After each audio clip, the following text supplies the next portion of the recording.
Hey guys, thanks for tuning in today. Tuesday Tips. My name is Shay Newton with Financial Journey, and today we're talking about disability insurance.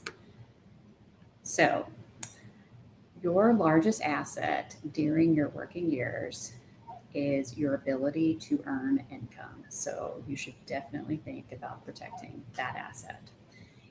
There's a statistic from the Council for Disability Awareness that more than 1 in 4 of today's 20-year-olds is going to have a disability that lasts longer than 1 year before they reach full retirement age. So that's pretty alarming. That's more than 25% for a 20-year-old. So that's why you should really consider disability insurance. So there's different ways that you can get disability insurance. First is Social Security. Yes, they do provide disability insurance, but there's a 5 month waiting period. Your disability has to be expected to last for at least 12 months. And the average payout as of April 2021 is $1,280 a month. So, not very much.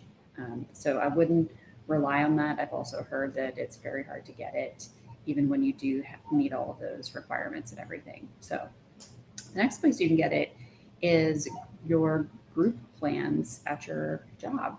So the good thing about group long-term disability insurance is that it's just checking a box. You don't have to prove insurability or anything, and you just elect it and you pay for it with pre-tax dollars, and typically your employer pays part of the premium as well.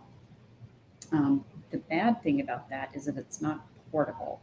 So when you leave your job, it does not go with you. So keep that in mind as well, given your individual circumstances. So you can also get a private policy. So maybe you're with a firm that is a startup and they don't have those benefits yet. So you can go out and buy your own policy. And the nice thing about having your own policy is, you can choose how much you want to get. You can, pick different features like future benefit increase, or, own occupation versus any occupation. So those are the three different ways that you can go out and get it.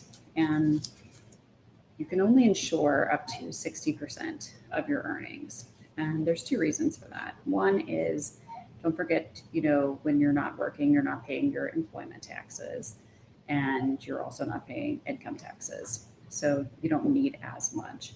And second is that if you could insure more than, up to 100% or even more that of your income, then, that's no incentive for people to work. So that could be an issue as well. So remember, 60% of your earnings is what you can insure. All right, so taxation of these benefits. So, like I just said, that you're not paying, your OASDI taxes, which are the Social Security taxes, FICA taxes, on this money. So, generally, if you paid the premium with pre-tax dollars, then the benefit's going to be taxable income wise, but again, not the Social Security taxes. If you pay the premium with after tax dollars, then it's typically tax free. And of course, there's always an in between. So there's partial taxation. Sometimes, maybe your employer pays for a little bit, and then you switch it over to where you're paying. So there could be partial taxability of that benefit. Okay, so some other tips. I previously mentioned that with a private policy, you can insure like your own occupation versus any occupation. So this is a big deal, because if you've got some really detailed occupation, like let's say you're a surgeon and you have to use certain fingers for certain tools, and something happens to one of those fingers, well, you cannot do your own job. So that's your own occupation, right? Well, Social Security disability is going to look at this situation and be like, well, you might not be able to do your own job, but you can do another job. You can go, serve coffee at a coffee house, something like that. So they're like, you're not disabled. So that's one really important piece of the disability insurance that you should, take a look at. Group policies, you're typically insured for your own job. So just make sure if you're going to go out and get your own private policy that you're insuring your own occupation, not just any occupation. Very important. And disability insurance can be expensive. So, you don't have to insure the full amount that you are eligible for. I once had someone tell me once, think about it in units, buy $1,000 unit, when you could afford it, buy another $1,000 unit. So that's another option because, something is better than nothing.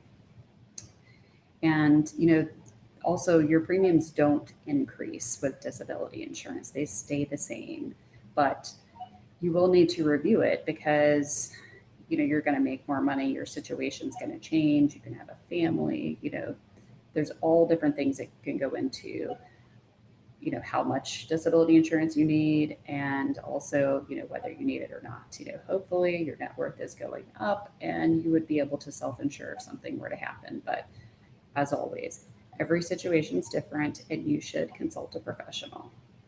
So this is just one of the things that we look at with our clients every year. Insurance, making sure you have enough, making sure you have appropriate levels, that you're comfortable with, that you want. So, thanks for tuning in. Again, my company is Financial Journey. You can reach us at the website below, financialjourneyllc.com. If you have any questions, leave a comment or reach out, send me a message. I'd be happy to talk to you. And next week, we'll be talking about long-term care insurance. So thanks for tuning in.